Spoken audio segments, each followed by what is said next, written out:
আসসালামু আলাইকুম।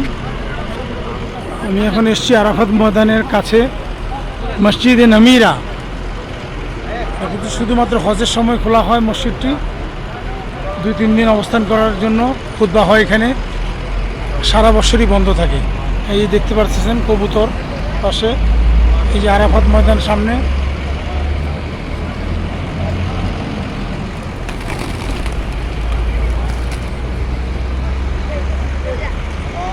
আলহামদুলিল্লাহ আলহামদুলিল্লাহ।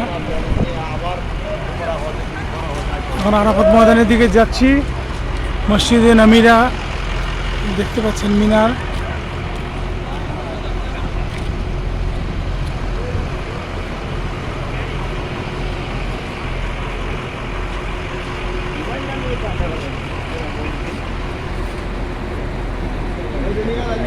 আমরা এখন ওইদিকে যাব, সামনে আরাফাত ময়দানের দিকে ইনশাআল্লাহ। আসসালামু আলাইকুম রহমতুল্লাহি।